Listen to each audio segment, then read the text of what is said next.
Hello, what's up, guys? It's Will back once again for another fight card prediction. We're going to be breaking down UFC Fight Night from Vegas. Number 16, I think we're at. We've got Jack Hermansson against Marvin Vettori in a main event, which is actually a really, really fun main event. I'm trying something new here. I am crap with technology, so if this isn't good, guys, don't shoot the messenger. I'm going to try and get better and better at it. I think I'm going to have to buy a new webcam because I think I've got a janky-ass webcam in this computer. So, yeah, just trying something trying something different. I've seen a few things out there that I actually quite like doing. So, and the less of my ugly mug gets on the screen, maybe the better. So, hope everybody's well.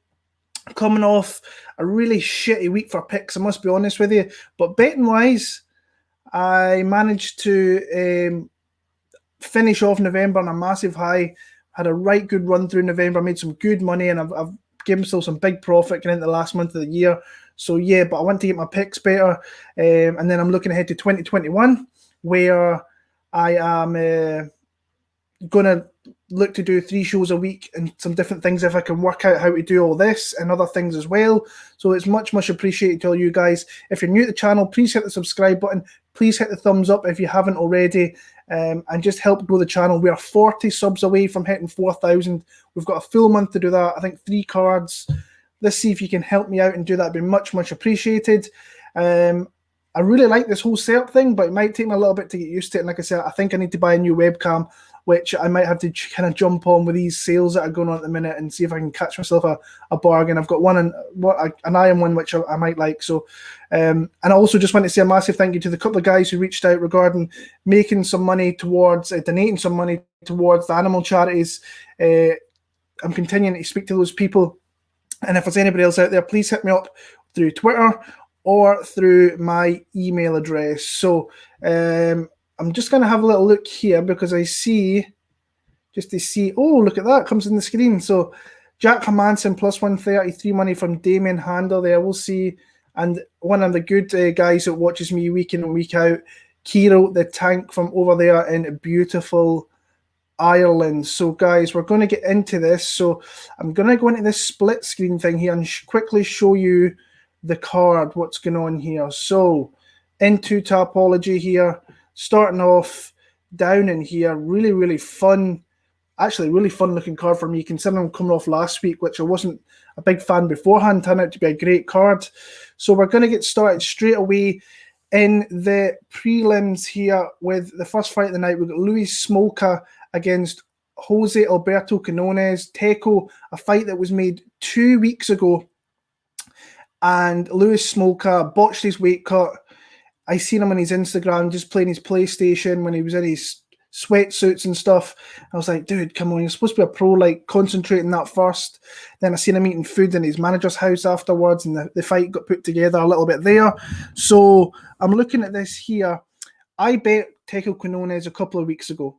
I did. I thought that he had a really good opportunity to come in here and just win the kind of fight through just like nothing with Teco Quinones ever really. Just a tough Mexican dude that can stay about. But if you're super elite, you will run through this guy. If you're not, you will. I think he can beat you through a decision. And I'm not sold on Luis Smolka at the minute. I don't think his head's in the game. I think that he's. I just don't trust him. There was obviously a couple of years ago where he was kind of a little bit of a booze hound and so on, and he had his problems. He's came through that. Much respect to him. I think as a fighter, he's more dangerous. That's pretty obvious. As a striker, as an overall MMA kind of grappler, submission grappler, moves to transitions really well. But I'm just not sold on him. And I think that right now, I think that Teco's getting him at a good time. I don't think his head's mentally all in there. I've seen some of his posts and so on. And like I say, Teco, I think, needs to grind this out. I think the first round might be a little bit... He could get taken down. He could be in some compromising spots. But I think as the fight goes on, I think he can take a decision here. So ultimately, I'm going to take Teco Quinones to win this fight, 29-28. I bet him at plus 125. He's plus 115 there. So the line is coming down on him a little bit. And yeah, I like him in that spot there. I must be honest. I think that is a good spot for him. in that one. Moving on, Gabriel Benitez against Justin James is the next fight up. Yeah, a good fight. I came in here thinking this fight was actually going to be a little bit closer. I seen the betting lines were actually really close. Very, very kind of similar betting lines, but now the betting line in Gabriel Benitez is rifled up to where he is minus 210. I missed the line in this because I never watched any fights. Once I went into watching the fight, Justin James obviously came in, beat Frank Camacho with a big, big win in his UFC debut, and then really came out of there and went in there, smashed Frank Camacho very, very easily. Then went in there with Gavin Tucker and just seen he kind of faded off in the third round there and really got taken out with everything that was kind of going on in that spot there. And I kind of watched some interviews. This is a tough one. His dad's flying in from Michigan. It looks like he's not going to have long to live. He's got a cancer. He's got heart problems. He's got the whole shebang. Last time he probably watched his son fight. So that's rough. I kind of feel for him in that aspect. I'd love to see him win for that. But when I look at the fight, I think Mowgli's coming off a couple of losses to some good guys. And I think he really needs to kind of regain his kind of confidence, his composure here after the losses to Sadiq Youssef, to Omar Morales, who I do think are better fighters. Obviously, Sadiq is a better fighter, in my opinion, than Justin James. Justin James is... Justin James he's not a world beater, but I think he's solid. I think early on, I don't like the fact that he kind of gasses out. I think this is at 155 if I'm wrong, so that might help him a little bit in this spot here. But what I like from Mowgli is he's obviously his leg kicks jump out a mile away. Really, really solid leg kicks, solid strikes. He pinpoints his strikes, can eat a few shots as well. I think he can outland him over a kind of war of attrition here, and I kind of like him to kind of beat up James from distance a little bit and catch him as he's coming in as he gets too aggressive. Now, he could get taken down. We have seen him taken down in the past. We have seen him KO'd in the past as well. But I just think the better fighter overall is Gabriel Benitez. I've actually parlayed him up with a guy coming up a little bit there. I can see Tiger Bomb MMA there is saying that he could bum rush him a little bit. James is a can. I'm seeing all sorts of things here, but I do kind of agree with kind of Tiger Bomb a little bit that you could bum rush him. But I think the better overall fighter, in my opinion, is Gabriel Benitez. So I put him in a parlay, and I like him to come through in that spot there. Next up, we've got Damon Jackson against one of the guys that I've had my eye on come to the UFC for a very long time, and Ilia Tapuria, who I bet as a dog last time. I think it was plus 150. I got him great line. Comes out there, was very dominant in the first round against Yusuf Salal, where got takedowns, got a beautiful like suplex, like belly to belly suplex pretty much, and threw him down there, and then tried to work the submission run there where he tried to go through a couple of different series of submissions, and Salal actually showed really improved takedown submission defense. But eventually the fight kind of kept going there, and he was just a more persistent grappler. Then second round, you had Zalal actually shooting for a takedown, and then he looked like he kind of gassed himself in doing so, and then got taken down. And they kind of very similar to the first round. And then third round, he came out there, and Topuria really actually, like, he gassed pretty badly, but he did come in there on like 10 days notice, I think it was. I've seen that he's moved out to Miami for this one there, MMA Masters. He's been running, he's been putting the miles in, so I think his cardio will be up to check here. He's got Damon Jackson, who is a very, very gritty fighter. I must admit, he's a guy you watch that is a tough guy to face, and this is a big jump up in my opinion for Ilia Tapura, who is facing Jackson here, who's got double the amount of fights, been in the UFC before, been in main events in LFA, came out there against Mirsad Bektic, was kind of getting, I don't want to say beat up, he was just kind of getting grapple fucked a little bit by Bektic, and Bektic nearly got a couple of submissions in there. But once it hit the second round, Bektic went in for a sloppy takedown, and the kind of writing was on the wall from there. And you kind of seen how this fight could have went. And then in the third round, he caught that spot, got him in the choke there, and took him out. And when you see like the betting lines here, it's like minus 235. I bet Topuria with Benitez. I got him at minus 210. I think it's plus 132, the parlay that I have on that one there. And that's kind of where I've went with this fight here. And you've seen that the Georgians are coming in force here. Like, Topuria is one of the guys that I've hyped up for a long time. Hasn't really fought the best competition outside the UFC, but came into the UFC, and that's a great win. So, yeah, I'm seeing some of you guys kind of taking Tapuria in that here, so I can see that. James is a dangerous first-round fight. I'm seeing. Got to tape this more from just my 2 cents. Hope you're well. But the Georgians are coming, and I'm looking forward to kind of seeing Tapuria here. I think how this fight plays out is that he will get takedowns, but I think the path of least resistance, in my opinion, in this fight is knockout. I think he can knock out Damon Jackson. Like I say, if you look at my Bet MMA tips here, this is kind of what I have already for this card. You'll see I've got Teco. You'll see I've got Damon Jackson, Tapuria, plus 132 there. Looking to finish this year strong. Let's hope I can kind of do that there. So I'm going to take Tapuria. I'm actually going to pick him via knockout in that one there. So moving on, we have Jimmy Flick against Cody Durden at 125. Hell of a fight. Really good scrap here. I'm struggling to pick between these two guys, if I'm being honest with you. I was very impressed with Cody Durden fighting up at 135 against a tough guy in Chris Gutierrez. Jimmy Flick impressed me on the Dana White Contender Series just with his grittiness and his determination to find a finish, running through every sort of submission possible against Nate Smith, and then virtually getting the submission in the third round there. So, yeah, a big spot for him there. Dana obviously liked what he's seen. It's a decent fight. Nate Smith, I think we'll see him again in the Dana White Contender Series going forward. But Jimmy's got a lot of experience. I mean, 20 fights. There's a lot of experience out there. Fought a lot in LFA. He's just kind of fought wherever, really.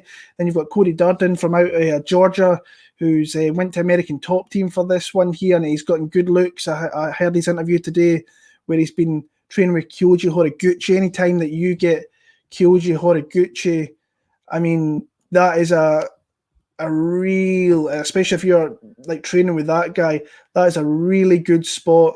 And like I say, he's coming off that draw with Chris Gutierrez as a sizable underdog. He could have cashed in that one there, but for me, I thought the draw was kind of maybe the right decision. And then so for me, I like I think I like Jimmy Flick, but I'm really not.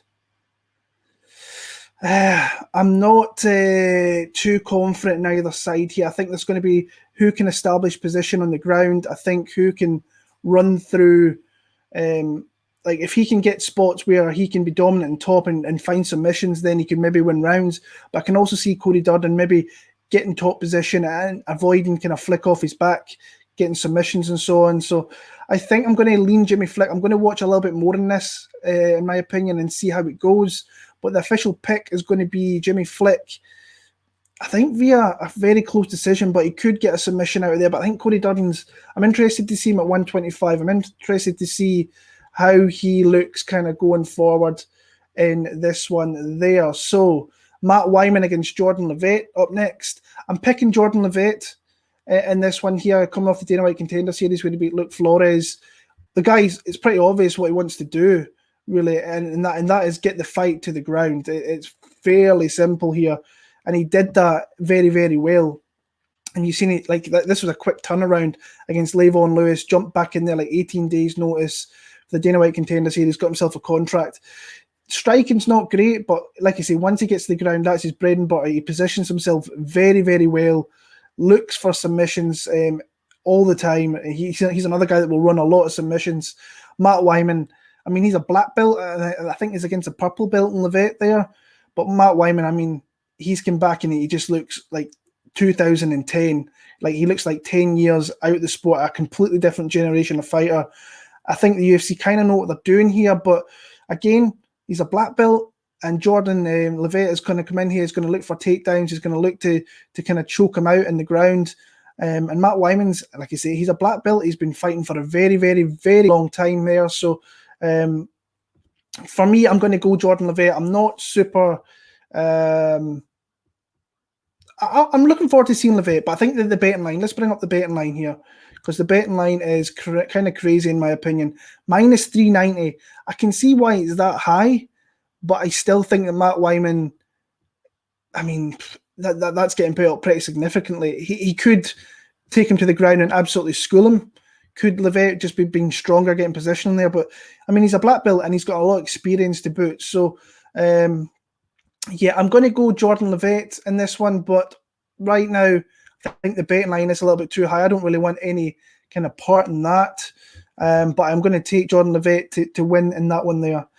Gian Villante against Jake Collier. I mean, oh my God, this fight here. How do you even make a solid prediction in this one? Because, I mean, Jake Collier comes back a completely different man against Tom Aspinall.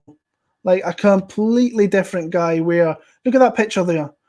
And then you look at the other picture of Jake Collier and it's kind of night and day. And he came back and he got absolutely starched by Tom Aspinall you've seen there. And I mean, there's nothing of him online. We don't know what weight he's going to come in at. Is he embarrassed that he took that performance against Jake Collier and got absolutely smashed out of the water there? It's just it's an interesting spot in my opinion how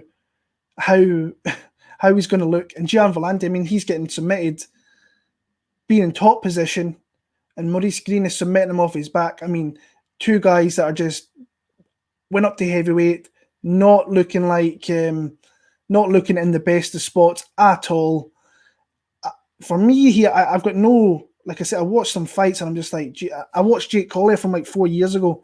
How much can you take away from that fight? How much can you take away from the fight against Tom Aspinall? Not all that much.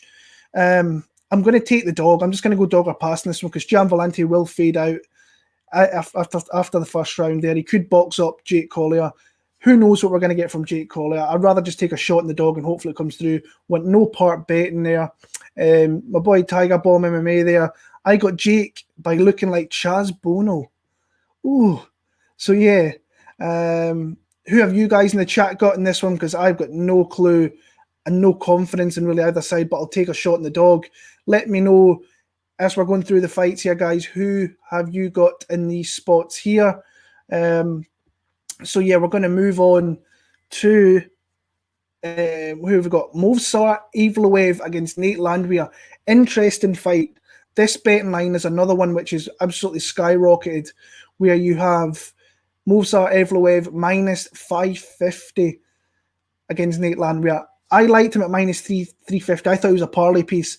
The time I got through watching fights of Nate Landwehr in M1, that line just absolutely skyrocketed. So I couldn't parlay that number. I don't want to, even though I do think Evloev can win this fight. But Nate Landwehr is going to fight for your money. He's been in spots where he's been against these Russian monsters. He went over to M1, been in bad spots, and he comes through and he still wins fights. I mean, I'm really interested to see how he looks in this spot here, because Evloev to me is really... sorry, guys, I brought that up there. To me, he's looked like... I don't think he's looked fully what he can do in the UFC yet. I thought that was a rough spot to come through against Mike Grundy. He nearly got caught in that submission, fought it off very well, looked dominant throughout the fight in that spot there. But I still think that there's more to see with him. I really do like the guy a lot. I think he's a solid prospect, and he could be a problem for fighters. And once he kind of matures and maybe gets a little bit more dangerous, his striking's come along. I think he's at American Top Team, putting in that work there. Nate Landwehr, I thought he was at a very close fight with Darden Elkins. He beat him up pretty badly in that spot there. But to me, I kind of like Movsar Evloev. I think he's safe if he just mixes this up here. If he decides he wants to maybe test his striking, maybe that can get a little bit dirty there. And you have someone like Nate Landwehr who's going to come into this fight. But in my opinion, it's hard to really fade off Movsar Evloev and kind of go through off that. You see, where am I looking here? So if you're looking at the matchup, if you look at a part of this here, you've got Evloev, who's obviously a small guy for the division, jacked guy. and you've got the very hittable Nate Landwehr, who you've seen can get hit up a lot, but I think he can get taken down a lot. I think Evloev is just the more better fighter, in my opinion. He's got a takedown, a good takedown kind of rate there. So, and he will chain he will chain his grappling together to get the fight to the ground.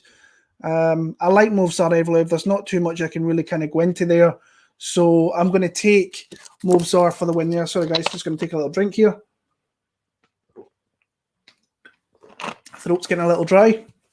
So, yeah.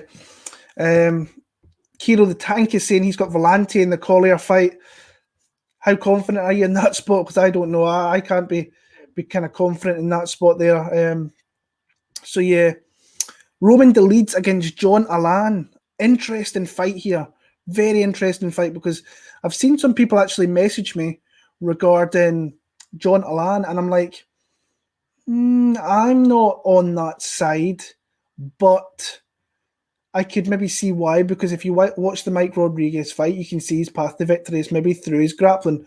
But if you look at Dolidze and some of his regional tape, I know he's got some big knockouts on there, but he does grapple a little bit as well. So, and you look at that fight with Cadiz Ibragimov there, where he comes in there. It's a little bit of a slow start with him too. Not the best kind of looking fight. And then he kind of dodges, or he kind of brings Cadiz Ibragimov onto him, where he comes out there fighting out of Georgia. Another one of these Georgian guys. You have to really keep your eyes on these guys. Then he throws a high kick, which actually catches him to a knee, and then gets the ground and pound finish there for a big, big knockout in his debut. Now, I still think he's got to grow into the division. I think that they're doing the right kind of things by giving him these type of fights here.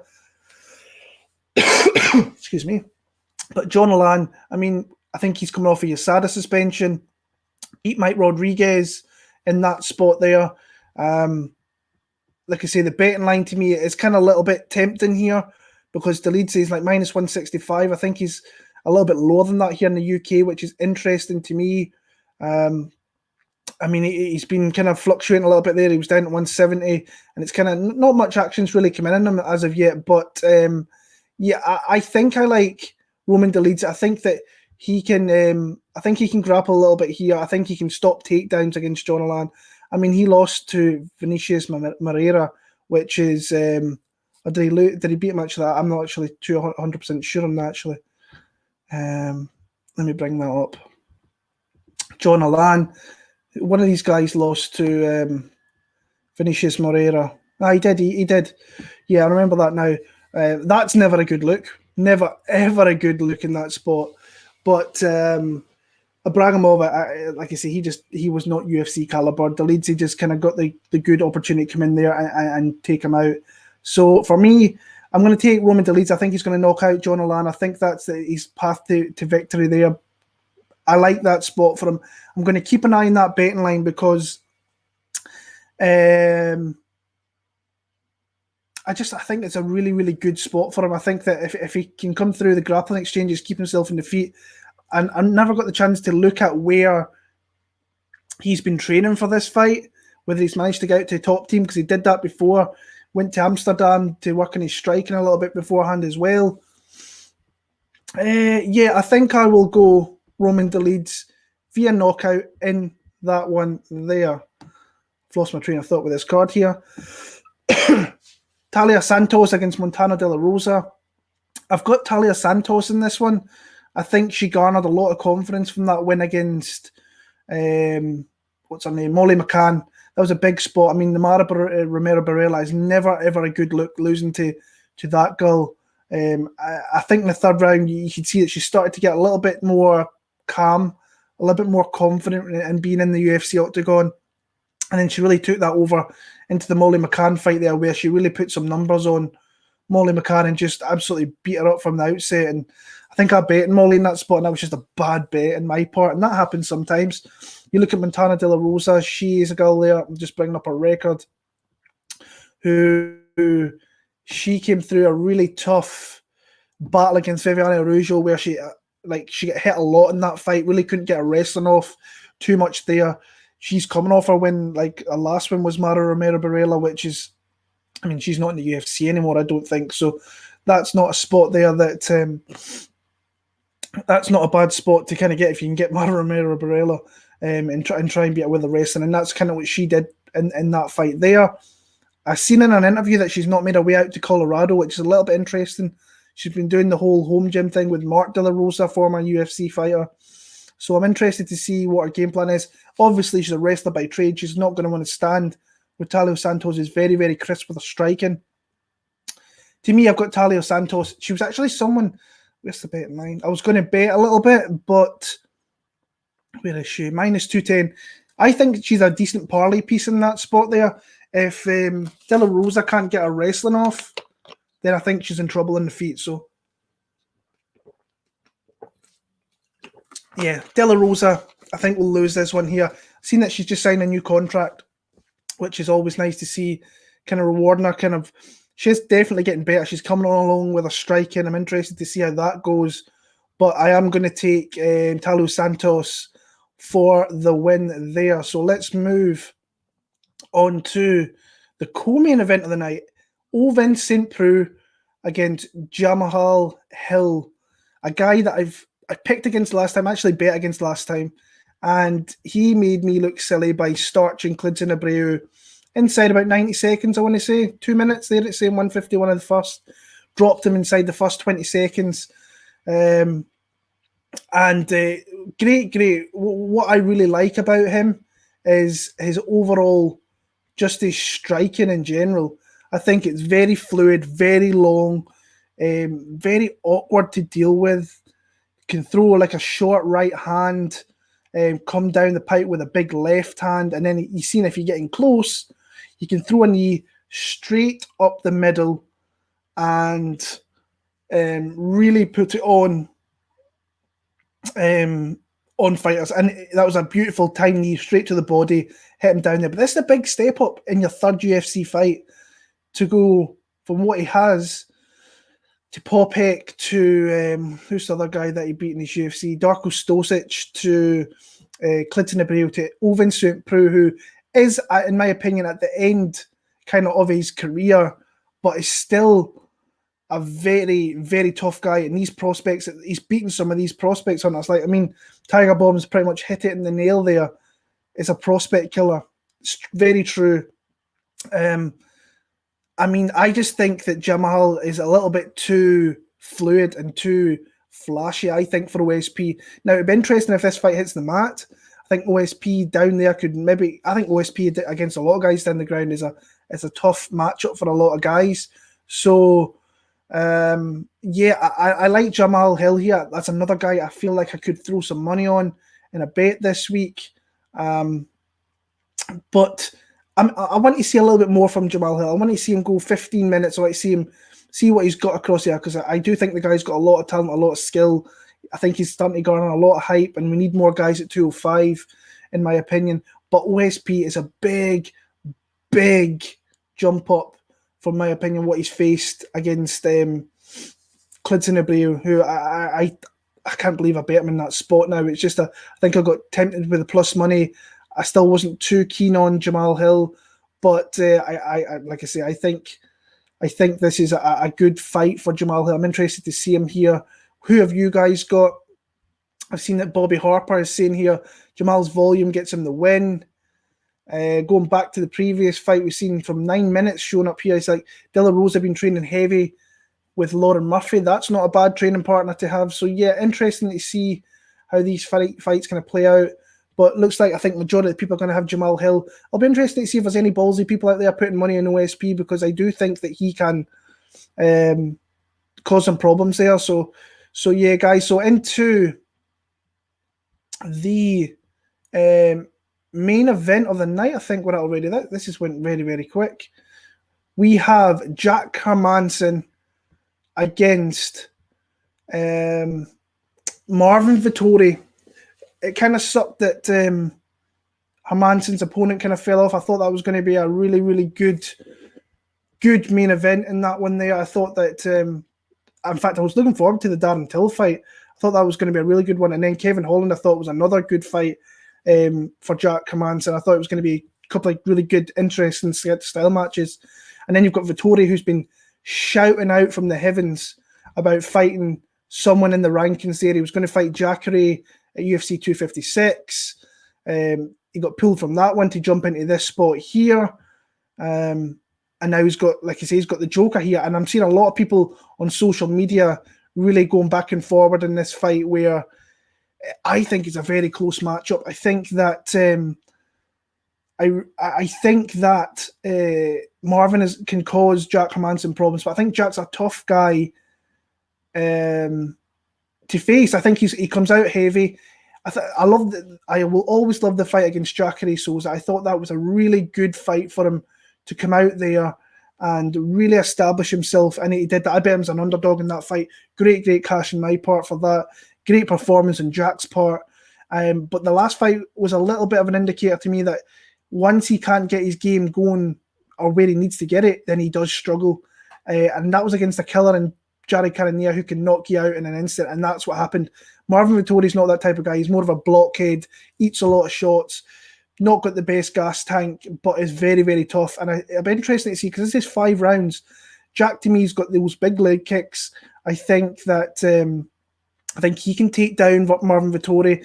I think Vettori is obviously in the best spot of his career. He's looking for these big fights, and he's jumped in here. You look at I'll bring up the betting odds for it there. People have been kind of going back and forward. You've got Vettori minus 137 now. You've got Hermansson, who I think is a nice dog play at plus 117. I mean, I bet against Jack Hermansson a few times. I bet on him a few times.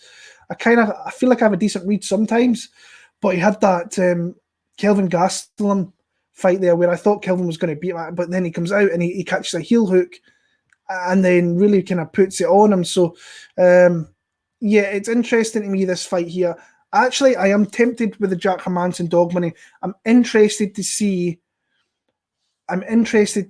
where what Jack does with this one, because I think he can clinch up. I think he can probably get the fight there. He can power through a takedown. But then you look at like Vettori. He's a tough guy to go out there. He's a tough guy to face. And could Jack Hermansson start to kind of fade off a little bit? Now, he's got great jiu-jitsu as Jack Hermansson. So he's got some things here which can cause problems if he can get the fights to the right spot. And I think he, for the most part, I quite like Jack Hermansson in this spot. I'm seeing a lot of people seem to be on the Vettori side. And I thought I might be when I was watching some fights. I was like, yeah, I'm not too sure. I think I'd rather I think it's a close fight. I don't know how much I actually want to like really bet on the fight, but I think if my picks, I put them out on a Monday because it's really the only chance I get through the week because I work so much, and especially in the run up to Christmas, it's getting less and less. So if I get an opportunity this week, I'm gonna watch more of this fight, see where the line goes. If the line kind of goes up for Jack Hermansson, maybe someone mentioned plus 130. If I could get something higher than that or around that, I'd probably jump on it a little bit. But it's a hard fight there. So my lean's going to be Jack Hermansson. I think that he's going to take him out via TKO or submission. I think that he might actually stop Marvin Vettori in this fight. But tough fight for both guys, I must admit. So that is my picks, guys, for UFC Vegas 16. How do you like the new setup? Like I say, I do think I need to get a new webcam. I definitely need to do that. I've seen my man Wayne Duggar there. He likes the new setup. I like it too. It's given me some excitement, something different. That, like I say, I am crap with stuff like this. So, yeah, I'm not too sure. I just need to kind of work things out a little bit more. But I like it. We'll see it. Like I say, for 2021. I've got some new things in the pipeline, which I'm going to have 2 extra shows a week on a Thursday and probably a Saturday before the fights start, which will be interesting to see kind of where I've changed from the Monday to the Saturday. So, yeah, if you guys have any questions before we get out of here, let me know and I'll bring them up in the page there and we'll see. I've got my man 9 minutes. He's saying he's got some bets in OSP. I like it. Taking a bold shot there. I like it. He's saying that Jamal's not going to have any size or reach advantage here. They're both kickers. I'm leaning OSP, the vet. So, yeah. Hermansson, much better grappler. Vettori striking, very basic. interesting yet. He's been going in there with Chikadze. I'd love to see the sparring between them two there. That'd be very interesting. Dolidze, a confident pick from Allan.